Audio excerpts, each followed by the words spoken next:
충청도 어느 고을에 이씨 집안이 살았습니다. 논면 맞이기에 기와집 한 채, 살림이 나쁘지 않은 반가였지요. 그 집에 며느리가 하나 있었습니다. 이름은 순덕이었지요.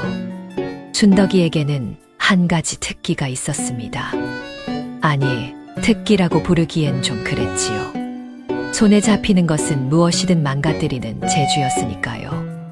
바늘을 잡으면 천보다 손가락을 더 많이 찔렀습니다. 가위를 잡으면 자르지 않아도 될 곳이 잘렸지요. 시어머니 최씨 부인은 며느리가 바느질 광주리를 집어들 때마다 눈을 질끈 감는 버릇이 생겼지요. 그런데 말입니다. 이 손재주 없는 며느리가 훗날 온 고을이 깜짝 놀랄 일을 저지르게 되니 대체 무슨 일을 벌이게 될까요? 안녕하세요. 찾아주셔서 감사합니다. 구독과 좋아요 부탁드립니다. 그날도 그랬습니다. 안방문이 활짝 열리더니 순덕이가 광주리를 들고 들어섰지요. 어머님, 완성했습니다. 최씨 부인이 고개를 들었습니다. 순덕이의 손에 들린 것을 보았지요. 버선이었습니다. 분명 버선이긴 했는데 최씨 부인이 고개를 조금 기울였습니다. 발가락 구멍이 있었습니다. 발가락이 들어가는 자리마다 일일이 구멍을 내어 놓았지요. 구멍을 세어보았습니다. 하나, 둘, 셋, 일곱이었습니다. 크기도 이상했지요. 한쪽은 어린아이 발만 하고 다른 한쪽은 황소 발굽도 넉넉히 들어갈 것 같았습니다. 이게 뭐냐? 순덕이가 두 눈을 반짝이며 대답했지요. 양말이라는 신식 버선이옵니다. 신식. 예. 발가락이 각각 숨을 쉴 수 있도록 구멍을 넉넉히 냈습니다. 통풍이 되어야 발이 건강하지 않겠습니까? 최씨 부인이 버선을 받아들었습니다. 이리 보고 저리 보았지요. 신통한 모양이었습니다. 발가락은 5이다. 예? 사람 발가락은 5이야 7이 아니라. 순덕이가 잠깐 멈추었습니다. 그러더니 고개를 끄덕였지요. 나머지 둘은 여유분이옵니다. 어머님 혹여 발가락이 더 생기실 경우를 대비하여 최씨 부인이 버선을 내려놓았습니다. 한동안 아무 말이 없었지요. 창밖에서 바람 소리만 들렸습니다. 그때 사랑채에서 큰아들이 들어왔습니다. 어머니, 부인이 밤을 꼬박 새웠다 하던데 옷 완성이 됐습니까? 큰아들이 반색을 하며 다가왔지요. 어디 봅시다, 제 버선. 순덕이가 얼른 내밀었습니다. 큰아들이 버선을 받아들었지요. 보았습니다. 한참 보았습니다. 최씨 부인이 숨을 죽였지요. 아들이 뭐라 할지 기다렸습니다. 큰아들의 눈썹이 아주 살짝 올라갔지요. 잠깐, 정말 잠깐이었습니다. 부인, 이것은 발가락이 참으로 자유롭겠습니다. 큰아들이 잠시 버선을 내려다보았습니다. 그러더니 고개를 들었지요. 그래도 정성이 들어간 것은 분명합니다. 두 말 없이 발을 들이밀었습니다. 억지로 기어코 어떻게든 밀어 넣었지요. 발가락 구멍 7개 사이로 찬 바람이 숭숭 들어왔습니다. 큰아들의 얼굴에 환한 웃음이 번졌지요. 어머니, 발가락 사이사이로 바람이 통하는 것이 참으로 시원합니다. 순덕이가 흐뭇하게 남편을 바라보았습니다. 최씨 부인이 아들을 보았지요. 며느리를 보았습니다. 다시 발가락 구멍 7개짜리 버선을 보았지요. 아이고, 내 머리야 저게 버선이냐, 바람문이냐. 최씨 부인은 이마를 짚은 채 한참 버선을 내려다보았습니다. 그 사이 발가락 구멍 7개로 큰아들의 발가락들이 태평하게 꼼지락거렸지요.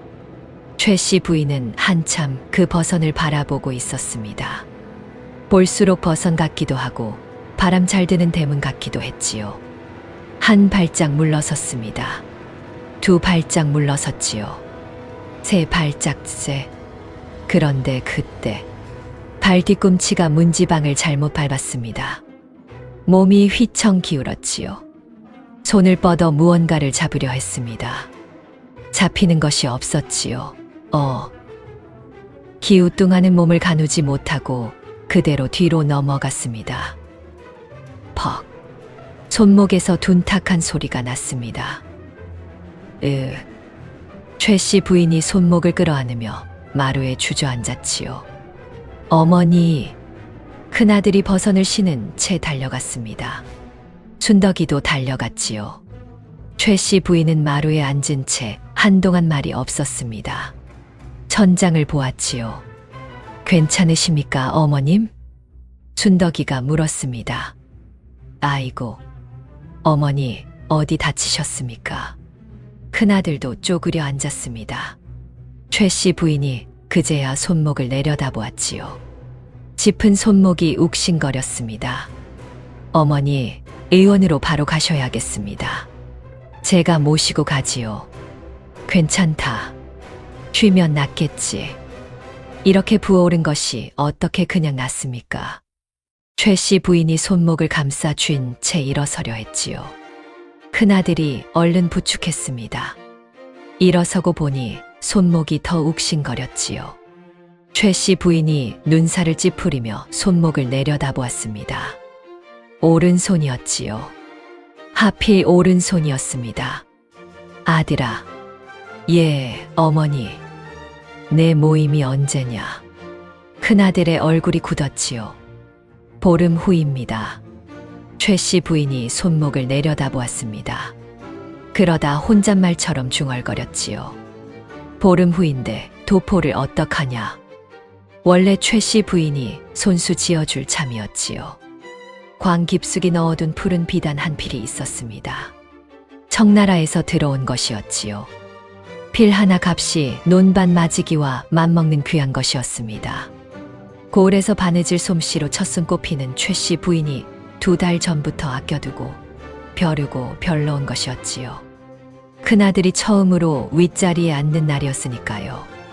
고을 어른들이 다 모이는 자리였습니다. 그런데 그 손이 지금 쓸 수가 없게 되었지요. 큰아들도 순덕이도 잠자코 있었지요. 방 안이 조용해졌습니다. 최 씨 부인이 부어오른 손목을 가만히 내려다보았지요. 바늘을 잡을 수 있을지 잡아보지 않아도 알 것 같았습니다. 큰아들과 순덕이가 서로를 보았지요. 다음 날이었습니다. 큰아들이 방으로 들어왔습니다. 얼굴이 좋지 않았지요. 어머니, 알아보고 왔습니다. 최 씨 부인이 고개를 들었습니다. 심선장들이 한 명도 없습니다. 대가집 잔치 주문이 밀려서 당장 구할 수 있는 사람이 씨가 말랐다 합니다. 사흘을 기다려봐야 한다는데 그래도 보름 안에 완성한다는 보장이 없다고 합니다. 최 씨 부인이 말이 없었지요. 큰아들이 방 안을 빙빙 돌았습니다. 말은 없었지요. 한참을 그러다 멈추었습니다. 어머니, 그냥 집에 있는 옷 입고 가면 안 되겠습니까? 정갈하게 차려입으며 안 된다. 하지만 옷이 없으니 최 씨 부인이 아들을 똑바로 보았습니다. 아들아, 이번 모임이 어떤 자리인지 아느냐? 이 고을에서 내로라 하는 선비와 어른들이 한자리에 모이는 날이야.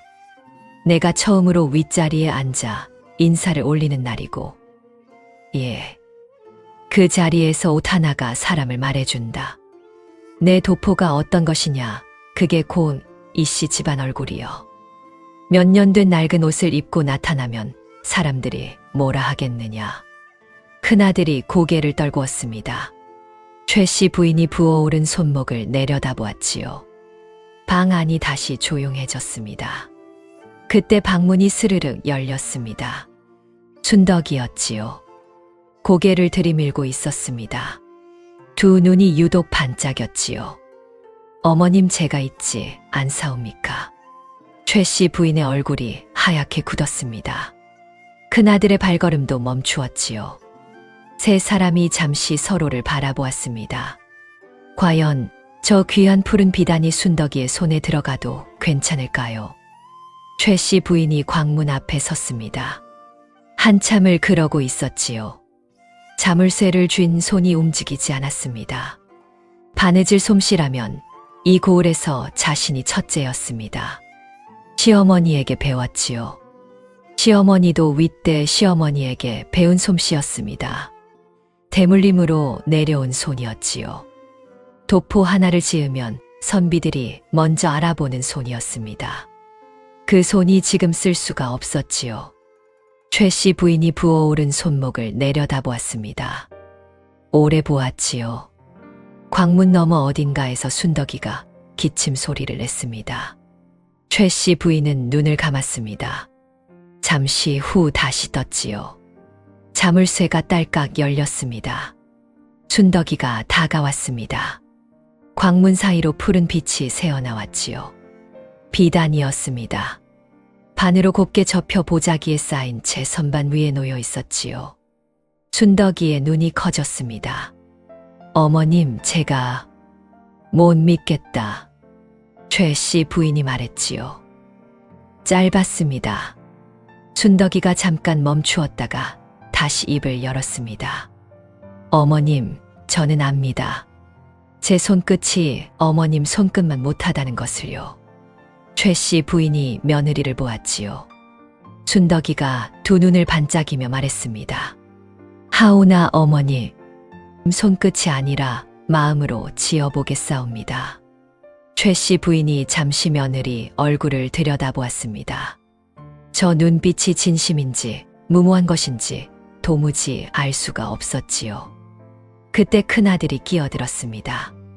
어머니, 생각해 보십시오. 어차피 침선장도 없지 않습니까? 부인이 한번 해보겠다는데 막을 수도 없는 노릇 아니겠습니까? 최 씨 부인이 아들을 보았지요. 너는 저 며느리 솜씨를 믿느냐? 큰아들이 잠깐 멈추었습니다. 믿습니다. 정말로? 믿고 싶습니다. 최 씨 부인이 아들을 바라보았지요. 오래 바라보았습니다. 아들 낳고 20년을 키웠는데 이 아이가 왜 이러는지 도무지 알 수가 없었지요. 최 씨 부인이 눈을 질끈 감았습니다. 에라 모르겠다. 보자기를 집어 순덕이 앞에 내밀었지요. 손이 떨렸습니다. 안 떨리는 게 이상한 일이었지요. 하늘에 맡기자. 순덕이가 두 손으로 공손히 받아들었습니다. 보자기를 꼭 끌어안았지요. 최 씨 부인은 그 모습을 보다가 고개를 돌렸습니다. 그렇게 사흘이 지났습니다. 순덕이는 사흘 내내 방문을 걸어 잠갔지요. 밥도 방 안에서 먹었습니다. 코 고는 소리도 들렸고 가위질 소리도 들렸고 무언가 뜯기는 소리도 들렸지요. 최 씨 부인은 그 소리를 들을 때마다 가슴을 쓸어내렸습니다. 가위질 소리가 길게 나면 잘 되어가나 싶었고 뜯기는 소리가 나면 눈을 감았지요. 나흘째 되던 날 아침이었습니다. 방문이 조심스레 열렸지요. 순덕이가 무언가를 두 손에 받쳐 들고 나왔습니다. 곱게 접혀 있었습니다. 그 사이로 푸른 빛이 언뜻 비쳤지요. 순덕이는 얼굴이 환했습니다. 어머님, 최 씨 부인이 흠칫 고개를 들었습니다. 순덕이가 숨을 한 번 크게 들이마시더니 두 손에 든 것을 앞으로 내밀었지요. 다 되었습니다. 최 씨 부인이 자리에서 벌떡 일어났습니다. 큰아들도 밥상 앞에서 고개를 번쩍 들었지요. 정말이냐? 최 씨 부인의 목소리에 아주 작은 기대가 섞였습니다. 순덕이는 자랑스럽게 고개를 끄덕였습니다. 예, 어머님. 밤새 한 땀 한 땀 정성을 다했습니다. 큰아들이 조심스레 물었습니다. 그럼 도포가 된 것이오? 순덕이가 활짝 웃었습니다. 예. 제가 보기에도 이번에는 제법 못 갔습니다. 그 말에 최 씨 부인의 가슴에 뭔가 기대가 스쳤지요. 푸른 비단이었습니다. 그 귀한 빛깔만큼은 살아 있었습니다. 순덕이가 두 손으로 도포를 펼쳤습니다. 사락. 비단 펴지는 소리가 방 안에 퍼졌지요. 최 씨 부인이 보았습니다. 큰아들도 보았지요. 그리고 두 사람은 동시에 입을 다물었습니다. 순덕이만 빙긋 웃고 있었습니다. 어머님, 어떻습니까? 최 씨 부인이 눈을 한 번 깜빡였습니다. 큰아들도 눈을 한 번 깜빡였지요. 도포에는 소매가 셋이었습니다. 아니, 소매만 셋인 게 아니었습니다. 목구멍이 둘이었지요. 깃은 한쪽이 위로 솟고 한쪽이 아래로 축 처져 있었습니다. 왼쪽 소매는 손이 다 들어가지 않을 것 같았고, 오른쪽 소매는 팔이 2개 들어가고도 남을 것 같았습니다. 세상에 없는 옷이었지요. 큰아들이 한참을 말없이 도포를 보았지요. 그러더니 조용히 입을 열었습니다. 부인, 이번 것은 시대를 조금 많이 앞서간 듯합니다. 순덕이가 남편을 보았지요. 큰아들이 시선을 피했습니다. 최 씨 부인이 방문 기둥을 잡았지요. 잡지 않으면 쓰러질 것 같았습니다. 논반 맞이기 값이 저렇게 되었지요. 비단이. 최 씨 부인의 목소리가 갈라졌습니다. 마당 한켠에서 개가 짖었다가 멈추었지요. 분위기를 읽은 것 같았습니다. 순덕이도 얼굴이 하얗게 질려 있었습니다. 도포를 든 손이 떨렸지요. 잠시 그대로 서 있다가 입술을 꾹 깨물더니 억지로 고개를 들었습니다. 최 씨 부인이 며느리를 보았지요. 순덕이가 도포를 요리조리 살펴보며 천천히 입을 열었습니다. 균형은 어찌 보면 아주 멀리서 보면 조금 잡힌 것 같기도. 최 씨 부인이 눈을 감았습니다. 오래 감았지요. 최 씨 부인이 도포를 낚아채려 손을 뻗었습니다. 그런데 뻗은 것이 오른손이었습니다. 퉁퉁 부은 오른손이었지요. 손목에 통증이 왔습니다. 최 씨 부인이 손을 움츠렸지요. 그 사이 순덕이가 도포를 등 뒤로 돌렸습니다. 어머님, 다치십니다. 내놔라, 이거사. 내가 뜯어서 다시 짓는다. 실밥 다 뜯으면 쓸 수 있는 천이 얼마나 남는지. 최 씨 부인이 왼손으로 다시 손을 뻗었지요. 순덕이가 한 발짝 물러섰습니다. 어머님. 예나. 어머님. 네. 이미 목구멍을 2군데 냈습니다. 최 씨 부인의 손이 허공에 멈추었지요. 방 안이 조용해졌습니다. 아주 조용해졌지요. 큰아들이 잠시 생각하더니 입을 열었습니다. 어머니. 왜? 저 옷 잠옷으로 입으면 딱 좋지 않겠습니까? 최 씨 부인의 고개가 천천히 돌아갔지요.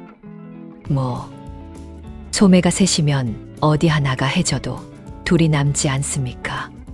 실용적입니다.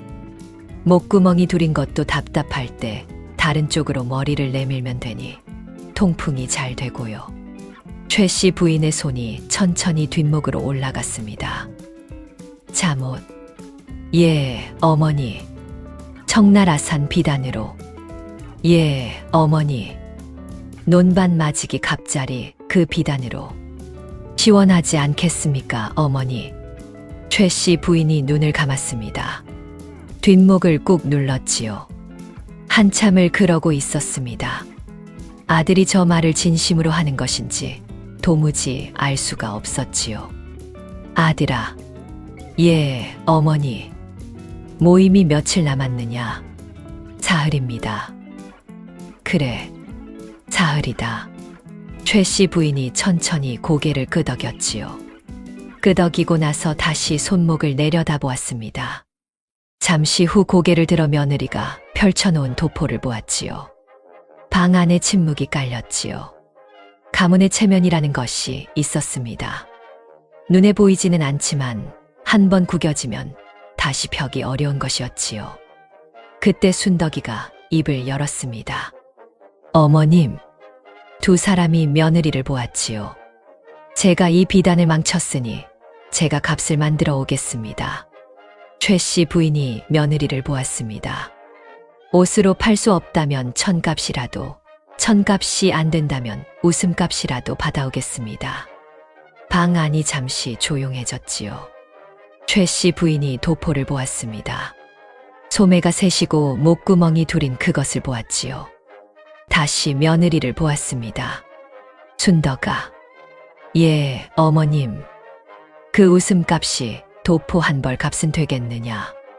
순덕이가 잠깐 입술을 깨물었지요. 그러더니 고개를 들었습니다. 어머님, 침선장도 없고 손목도 못 쓰시지 않습니까? 새로 짓는 것은 불가능합니다. 값을 받아 이미 지어진 도포를 사오는 수밖에 없지요. 제가 반드시 받아오겠습니다. 최 씨 부인이 눈을 감았습니다. 잠시 그러고 있다가 다시 떴지요. 에라, 모르겠다. 어차피 저 비단은 망했고 침선장도 없으니 가거라. 도포 한 벌 값이라도 받아오면 그게 어디냐. 순덕이가 두 손을 모아 허리를 꾸벅 숙였습니다. 도포를 곱게 접어 보자기에 쌌지요. 동여매고 어깨에 둘러매고 문을 나섰습니다. 큰아들이 그 뒤를 따라 나섰지요. 최 씨 부인은 마루에 앉아 두 사람의 뒷모습을 보았습니다. 부어오른 손목을 가만히 쓸어내렸지요. 그런데 최 씨 부인은 미처 몰랐습니다. 이 괴상한 도포 한 벌이 곧 이 집안에 생각지도 못한 일을 불러오게 될 줄은요. 그것도 최 씨 부인이 평생 잊지 못할 방식으로 말입니다. 골목을 막 벗어날 때였습니다. 순덕이가 발을 멈추었지요. 보자기를 내려다보았습니다. 집에서는 큰 소리를 쳤는데 막상 나오고 보니 막막했지요. 저것을 누가 산다고 할까? 도포 한 벌 값은커녕 1000조각 값이라도 받을 수 있을까 생각이 거기 닿자 발이 무거워졌습니다. 남편이 옆에서 보자기를 바라보았지요. 부인, 괜찮겠습니까? 괜찮습니다. 괜찮지 않은 얼굴이었지요. 순덕이가 보자기를 풀었습니다. 도포를 꺼내 펼쳐들었지요. 이리 보고 저리 보았습니다. 어떻게 해야 팔 수 있을까? 한참을 그러고 서 있다가 순덕이가 도포를 남편 앞에 들이밀었습니다. 여보, 한번 입어보시겠습니까? 예. 입고 있으면 더 잘 보이지 않겠습니까? 저도 어떻게 보이는지 보고 싶고요. 남편이 도포를 보았습니다. 순덕이를 보았지요. 순덕이의 얼굴이 간절했습니다. 막막해하는 얼굴이었지요. 남편이 한숨을 삼켰습니다. 알겠습니다, 부인. 잠시 후 남편은 소매새 달린 도포를 입고 길을 걷고 있었습니다. 세 번째 소매가 등 뒤에서 허공을 향해 늘어졌지요. 지나가던 아이 하나가 손가락으로 가리켰습니다. 남편이 얼굴을 붉히며 순덕이에게 속삭였지요. 부인, 저 아이가 저를 보고 웃지 않았습니까? 순덕이가 남편을 보았습니다. 세 번째 소매를 보았지요. 잠깐 입술을 깨물었다가 말했습니다. 괜찮습니다, 여보. 우리 당당하게 걸읍시다. 목소리가 아까보다 조금 작았지요. 순덕이는 앞장서며 박선비의 집 대문을 두드렸습니다. 손이 아주 조금 떨렸지요. 박선비는 마을에서 가장 논리적인 사람이었습니다. 아니, 정확히는 깐깐한 사람이었지요. 좌우가 맞지 않으면 밥도 넘어가지 않는다는 소문이 있었습니다. 순덕이가 열변을 토했지요. 선비 어른, 이것은 우주의 기운을 담은 삼즈타파 도포이옵니다. 박선비가 눈을 가늘게 떴습니다. 도포를 보았지요. 진수 등 뒤에 달린 세 번째 소매를 보았습니다. 세 번째 소매가 바람에 흔들렸지요. 박선비가 품에서 자를 꺼냈습니다. 이보게. 예, 어른. 인간의 팔은 2개인데 소매가 3개라니. 이것은 성리학적 질서와 대자연의 섭리의 정면으로 어긋나는 물건이네. 어른, 세 번째 소매는 기다리게. 박선비가 자를 들이댔습니다. 왼쪽 소매를 쟀지요. 오른쪽 소매를 쟀습니다. 왼쪽은 1척 2촌, 오른쪽은 2척이 넘네. 내 눈이 번잡하여 도저히 두고 볼 수가 없어. 게다가 목구멍이 둘이라니 공자왈, 맹자왈. 박선비가 유교 경전을 외우기 시작했지요. 순덕이가 입을 열었다가 닫았습니다. 또 열었다가 닫았지요. 박선비의 훈계는 한참이나 이어졌습니다. 공자가 나왔고 맹자가 나왔지요. 주자까지 나올 기세였습니다. 순덕이가 도포를 끌어안았지요. 보자기에 쌌습니다. 박선비가 말을 이어가는 동안 조용히 끈을 동여맸지요. 다음에 다시 찾아뵙겠습니다. 어른. 꾸벅 인사를 하고 나왔습니다. 골목을 돌아 나오자 진수가 조심스럽게 입을 열었지요. 부인, 괜찮습니까? 순덕이가 대답하지 않았습니다. 보자기를 꼭 쥔 채 걸었지요. 한참을 걷다가 작게 중얼거렸습니다. 논리적인 분한테는 안 되겠습니다. 혼잣말 같았지요. 두 사람은 말없이 걸었습니다. 다음으로 찾아간 것이 최영감이었습니다. 고을 최고의 구두쇠상인이었지요. 엽전 한 푼도 나뭇가지로 굴려가며 아낀다는 소문이 있었습니다. 그런데 순덕이는 개의치 않았지요. 부딪혀봐요. 최영감이 마루에 앉아 있었지요. 순덕이가 나섰습니다. 영감 어른, 이 옷을 입으면 대대손손 재물이 터집니다. 소매가 셋이니 복이 세 갈래로 들어오고 목구멍이 둘이니 재물이 2배로 쌓이지요. 최영감이 눈을 가늘게 떴습니다. 도포를 보았지요. 진수 등에 매달린 세 번째 소매를 보았습니다. 세 번째 소매가 또 바람에 흔들렸지요. 최영감이 자리에서 일어났습니다. 도포자락을 들어 올렸지요. 비단처는 좋군. 최영감이 중얼거렸습니다. 예, 청나라 사녀입니다. 필 하나 값이. 바느질이 엉망이여. 어른, 그것은 일부러. 실밥이 다 터졌어. 옷으로는 못 쓰겠고. 최영감이 손가락을 튕겼지요. 딱 소리가 났습니다. 다 뜯어내면 1000조각이 좀 나오겠군. 걸레나 행주로 쓰면 딱 맞겠어. 자, 1000조각 값으로 엽전 3푼 주겠네. 싫으면 관두고. 순덕이가 굳었습니다. 3푼이요. 3푼이요. 이 청나라 산 비단이 걸레가 된다고요? 행주도 되겠네. 순덕이가 잠깐 입을 다물었습니다. 어르신. 왜? 제가 사흘 밤을 새워 지은 것이옵니다. 최영감이 어깨를 으쓱했지요. 그건 자네 사정이고. 순덕이가 도포를 천천히 거두어 보자기에 쌌습니다. 손이 조금 떨렸지요. 보자기를 묶는데 매듭이 한 번에 안 묶였습니다. 2번을 다시 묶었지요. 먼저 가보겠사옵니다. 꾸벅 인사하고 나왔습니다. 두 사람은 한동안 말없이 걸었습니다. 순덕이가 길가 돌 위에 털썩 주저앉았습니다.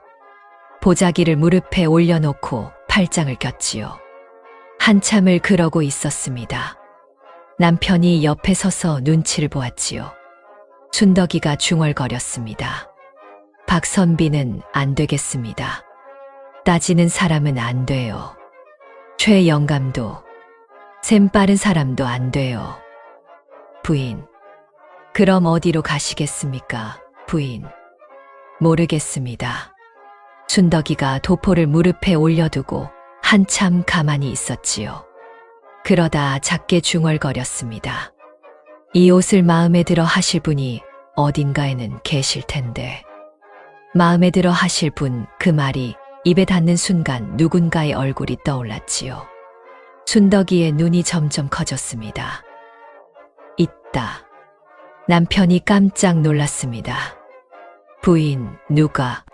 그런데 순덕이는 이미 앞장서서 걷고 있었지요. 발걸음이 아까와 달랐습니다. 빠르고 힘찼지요. 과연 순덕이의 머릿속에 떠오른 그 사람은 누구일까요? 김대감 집 대문은 컸습니다. 순덕이가 대문 앞에서 잠깐 멈추었지요. 보자기를 고쳐 맸습니다. 숨을 한 번 고르게 쉬었지요. 진수가 옆에서 솜에 새 딸린 도포를 여미며 나지막이 물었습니다. 부인 정말 괜찮겠습니까? 괜찮습니다.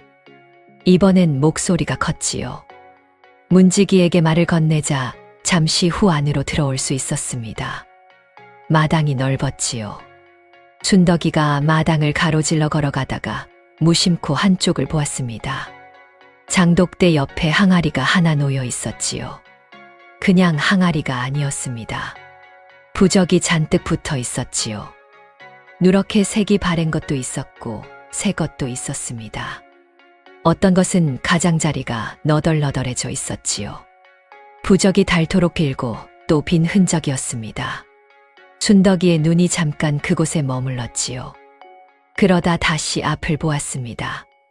김대감이 사랑채 마루에 앉아 있었지요. 나이가 지긋했습니다. 배가 넉넉하게 나와 있었지요.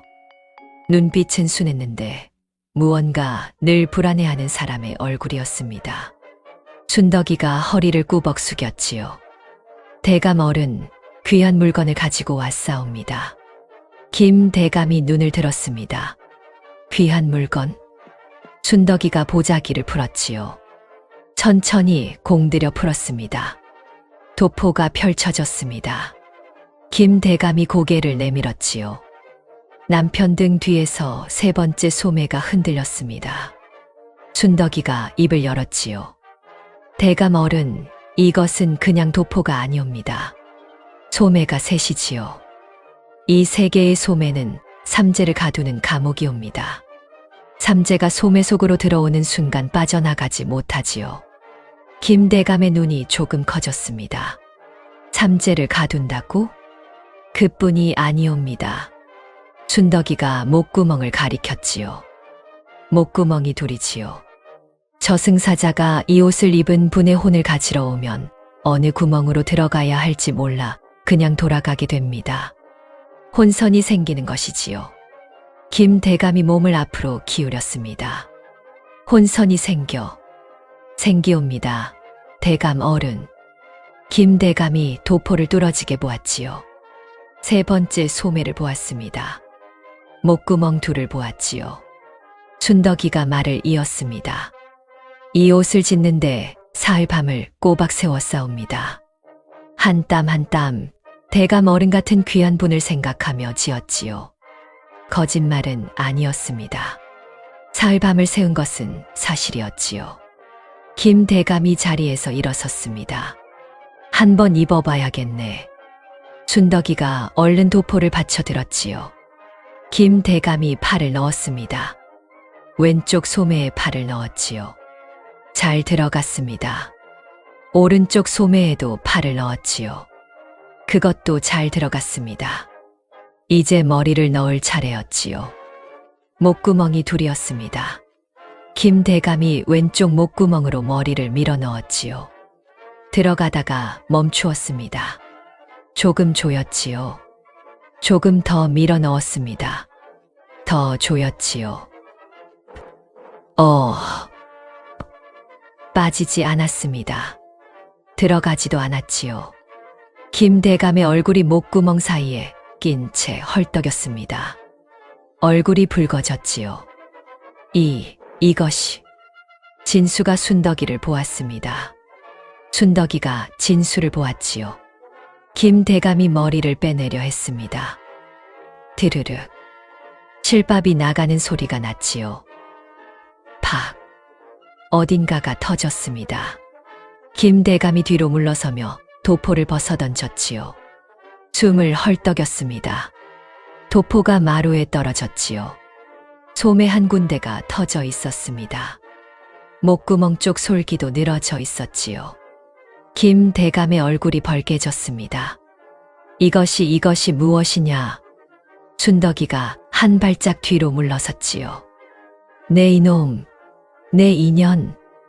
김대감이 도포를 가리켰습니다. 손가락이 부들부들 떨렸지요. 삼재를 가두는 감옥이라 했지. 저승사자가 혼선이 생긴다 했지. 그런데 들어가지도 못하고 머리가 끼이고 옷이 터졌으니 이것이 사기가 아니고 무엇이냐? 순덕이가 입을 열려 했습니다. 그런데 김 대감이 먼저였지요. 여봐라. 목소리가 마당을 울렸습니다. 걔 누구 없느냐? 이 사기꾼들을 당장 관아에 끌고 가라. 마당 사방에서 발소리가 났지요. 하인들이 몰려 나왔습니다. 문지기도 막대기를 들고 들어왔지요. 부엌에서 일하던 찬모까지 손을 닦으며 나왔습니다. 포도청에 고발할 것이다. 사기죄로 곤장백대는 맞아야 한다. 김 대감이 마루를 쾅 내려쳤지요. 내 평생 이런 망신은 처음이여. 양반 체면이 무엇이 되었느냐. 이 노인네 머리가 옷에 끼인 꼴을 동네방네 다 보았으니 마루 아래 모인 하인들이 순덕이와 진수를 둘러쌌습니다. 1명, 2명, 3명 점점 늘어났지요. 막대기가 든 손도 있었고 빈손도 있었지만 인상은 다 험했습니다. 남편의 얼굴이 하얗게 질렸지요. 다리에 힘이 풀렸습니다. 그대로 마당에 주저앉았지요. 아이고 아이고. 남편이 순덕이의 가랑이를 붙잡았습니다. 아이고 부인, 내 진작 안 된다 하지 않았습니까? 이제 우리는 꼼짝없이 관아에 끌려가게 생겼습니다. 곤장백개를 어떻게 맞는단 말입니까? 어머니, 불효자를 용서하십시오. 어머니.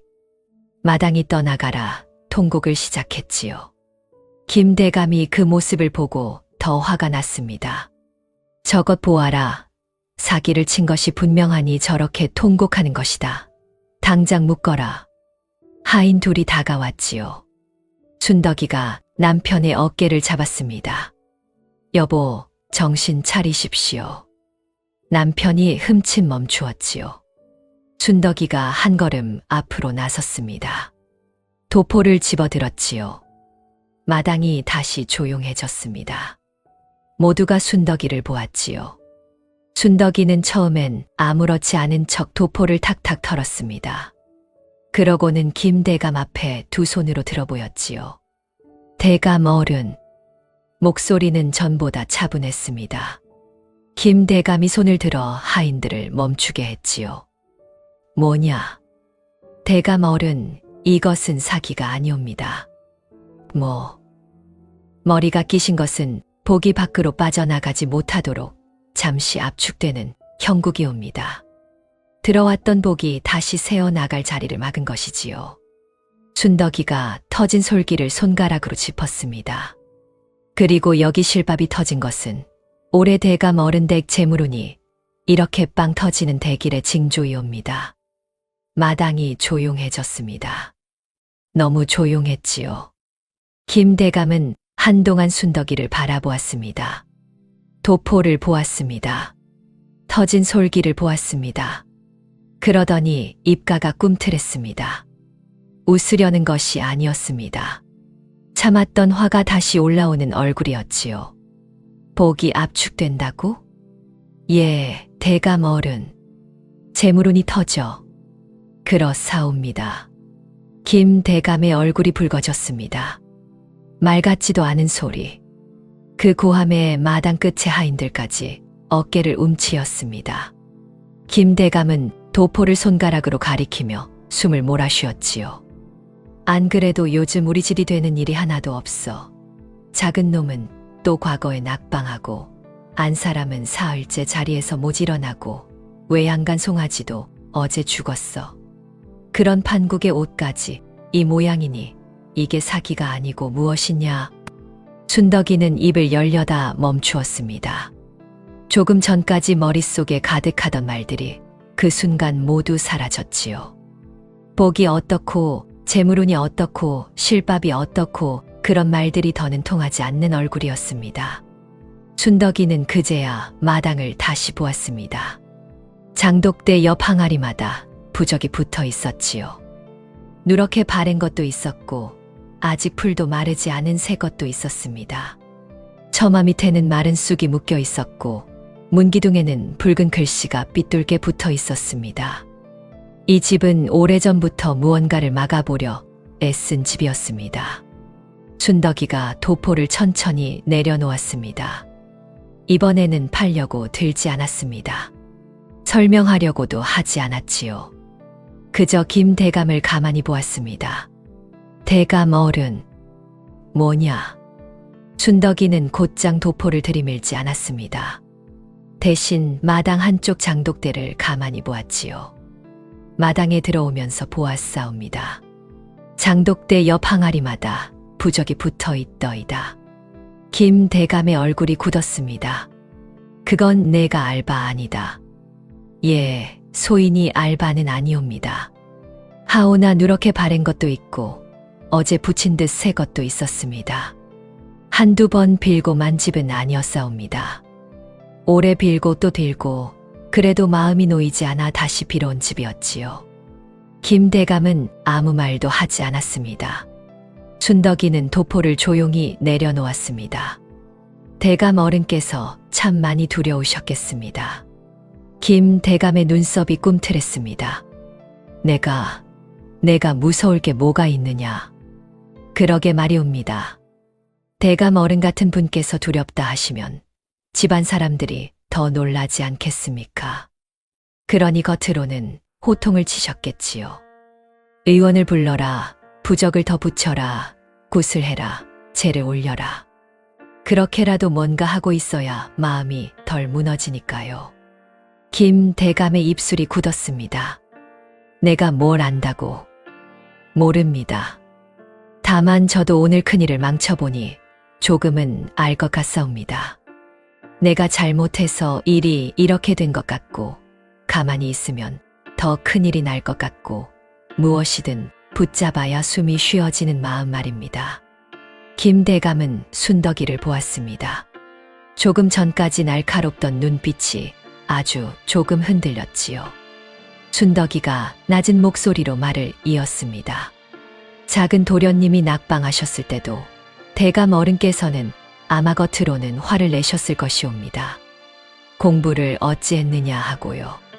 하지만 밤에는 혹시 이런 생각을 하셨겠지요. 내가 아이를 너무 몰아붙였나? 혹은 내가 집안의 복을 다 막아버렸나? 김대감의 손가락이 천천히 접혔습니다. 마님께서 누우셨을 때도 대감 어른께서는 의원 탓을 하셨을 것이옵니다. 약 탓도 하고 날씨 탓도 하고 애군 탓도 하셨겠지요. 하지만 속으로는 제일 무서운 말 하나를 삼키고 계셨을 것이옵니다. 무슨 말? 순덕이가 김대감을 가만히 보았습니다. 혹시 나 때문인가? 마당이 조용해졌습니다. 김대감은 대답하지 않았습니다. 다만 고개를 아주 조금 숙였지요. 순덕이도 더 밀어붙이지 않았습니다. 잠시 기다렸습니다. 바람이 장독대에 붙은 낡은 부적 끝을 살짝 흔들고 지나갔지요. 한참 뒤 김대감이 낮게 중얼거렸습니다. 내가 그 생각을 안 해본 줄 아느냐? 순덕이는 고개를 숙였습니다. 그러셨겠지요. 아들이 낙방했을 때도 나는 화부터 냈다. 마누라가 누웠을 때도 의원을 잡아먹을 듯이 몰아세웠고 송아지 한 마리 죽었을 때도 종놈들을 닥달했다. 그런데 밤이 되면 말이다. 김대감의 목소리가 조금 갈라졌습니다. 밤이 되면 아무도 없을 때는 내가 이 집안에 재수가 없는 사람인가 싶더구나. 순덕이는 말없이 듣고 있었습니다. 김대감이 헛기침을 했지요. 하지만 목소리는 이미 전보다 낮아져 있었습니다. 그래서 부적을 붙였다. 우습지. 나 같은 늙은이가 종이 쪼가리에 매달리는 게 우습지 않사옵니다. 순덕이가 바로 말했습니다. 김대감이 고개를 들었습니다. 무엇이든 붙잡고 싶었던 것이지요. 사람이 너무 답답하면 바람에 흔들리는 종이 끝이라도 붙잡고 싶어지는 법 아니옵니까? 김대감은 아무 말도 하지 못했습니다. 순덕이가 조금 더 부드럽게 말했습니다. 대감 어른, 집안에 안 좋은 일이 겹쳤다고 해서 대감 어른이 잘못된 분은 아니옵니다. 작은 도련님의 낙방도 마님의 병환도 송아지가 죽은 일도 전부 대감 어른 한 사람의 탓은 아니옵니다. 그저 감당하기 어려운 일이 한꺼번에 온 것이지요. 김 대감의 눈가가 붉어졌습니다. 그런데도 대감 어른은 계속 뭔가 해보려 하셨습니다. 부적이라도 붙이고 굿이라도 알아보고 종들에게 호통이라도 치고 방법이 서툴렀을 뿐 이 집안을 붙잡아 보려고 애쓰신 것이옵니다.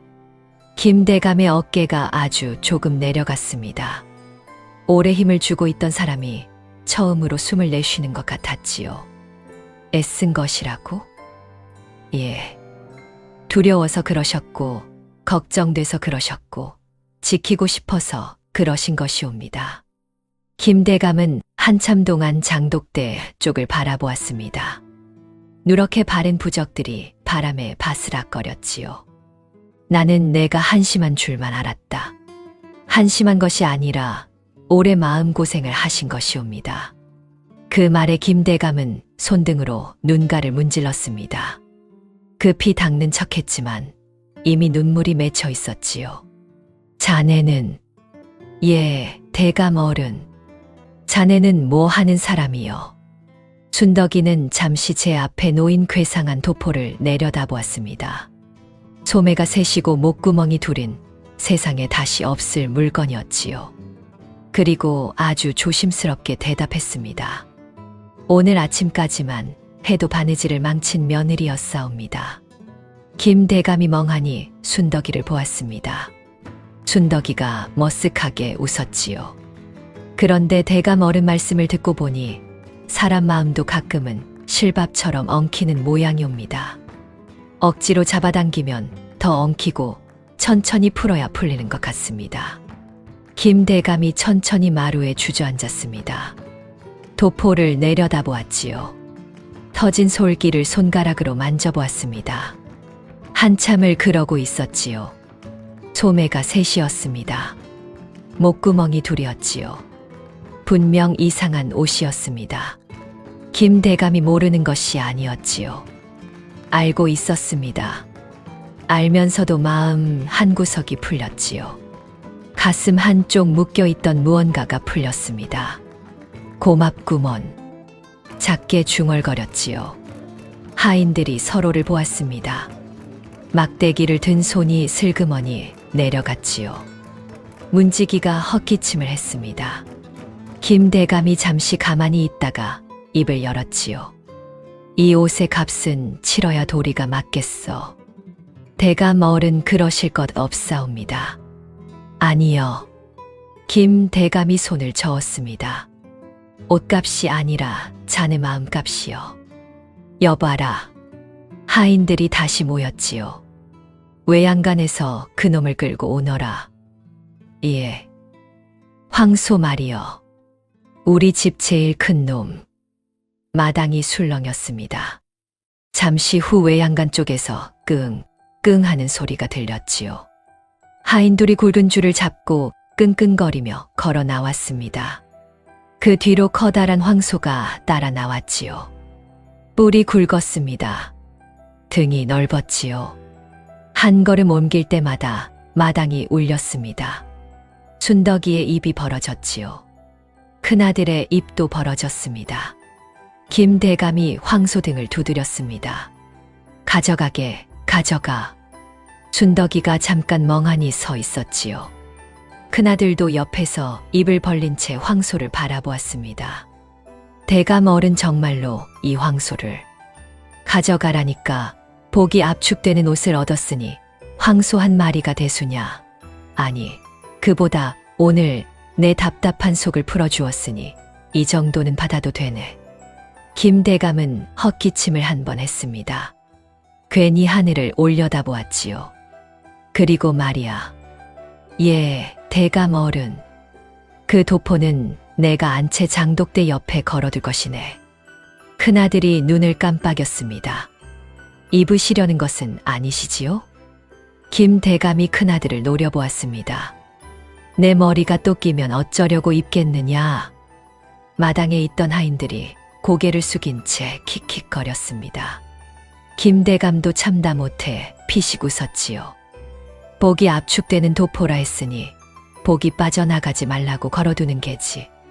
순덕이가 두 손을 모아 허리를 깊이 숙였습니다. 감사하옵니다.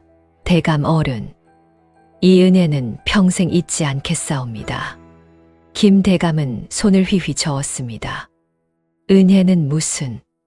자네가 오늘 내 집에 붙은 부적보다 더 큰 일을 했네. 종이 부적은 바람에나 흔들렸지만 자네 말은 내 속을 흔들었으니 말이야. 순덕이는 아무 말도 못했습니다. 황소가 끙하고 한 번 울었지요. 마치 이제 그만 가자는 듯 했습니다. 잠시 후 순덕이는 황소 등에 올라탔습니다. 남편이 고삐를 잡았지요. 좀 전까지 얼굴이 하얗게 질려있던 사람이 이제는 입이 귀에 걸려 있었습니다. 황소가 한 걸음 떼었습니다. 마당이 울렸습니다. 두 걸음 떼었지요. 대문이 가까워졌습니다. 골목을 나서자 동네 사람들이 모여들었습니다. 저게 누구냐? 이 씨네 며느리 아니냐? 황소를 타고 어디서 오는 길이야? 순덕이는 황소 등에 꼿꼿이 앉아 있었습니다. 손을 흔들지도 않았지요. 그냥 위풍당당하게 앞만 보았습니다. 진수가 옆에서 헤헤 웃으며 외쳤습니다. 내 부인이 올시다. 내 부인. 도포 한 벌 들고 나갔다가 황소 한 마리 벌어오는 부인. 그러자 골목 어귀에 아이 하나가 물었습니다. 아저씨, 그럼 저 소도 도포 입고 온 거예요? 진수가 잠시 멈칫했습니다. 순덕이도 잠깐 고개를 숙였지요. 황소만 아무것도 모른 채 끙하고 울었습니다. 대문 앞이었습니다. 최 씨 부인은 마루에 앉아 부어오른 손목을 가만히 쓸어내리고 있었습니다. 며느리가 도포 한 벌 값이라도 받아오면 좋으련만, 아니, 엽전 몇 푼이라도 받아오면 다행이련만 그런 생각을 하고 있었지요. 그때 대문 밖에서 이상한 소리가 들렸습니다. 음매, 최 씨 부인이 고개를 들었습니다. 소. 대문이 열렸습니다. 정말로 소가 들어왔습니다. 그것도 작고 마른 소가 아니라 어깨가 떡 벌어진 황소였지요. 그 등에는 순덕이가 타고 있었습니다.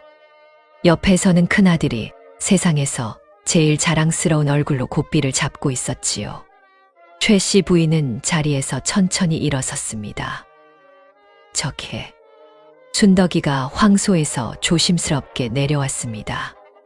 그리고 최 씨 부인 앞에 허리를 꾸벅 숙였지요.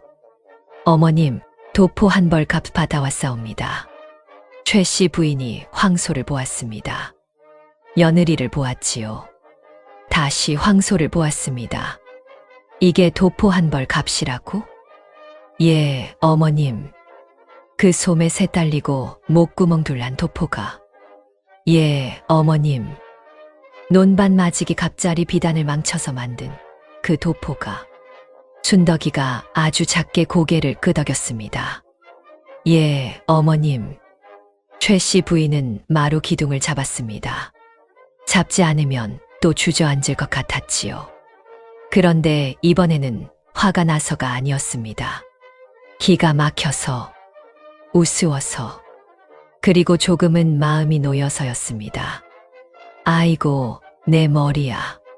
최 씨 부인의 입가에서 웃음이 새어나왔습니다. 나는 내가 도포값을 받아온다더니 설마 소가 걸어 들어올 줄은 꿈에도 몰랐다.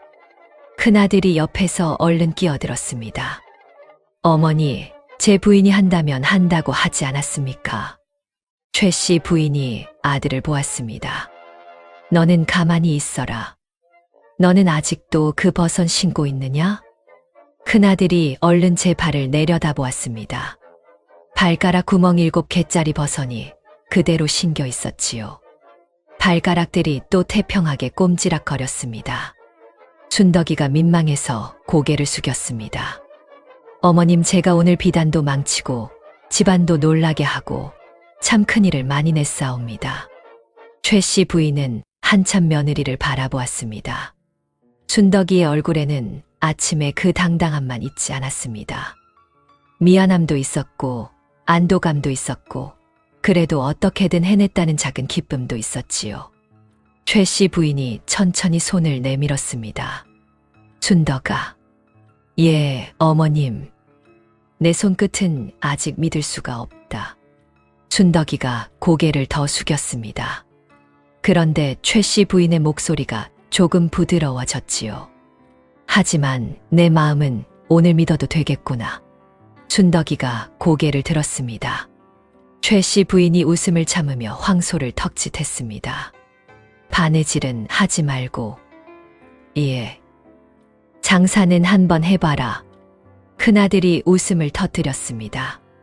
춘덕이도 그제야 배시시 웃었지요. 황소가 마당 한가운데에서 끙하고 울었습니다. 최 씨 부인이 황소를 보고 말했습니다. 너도 오늘부터 우리 집 식구다. 다만 너는 도포 입을 생각은 하지 마라.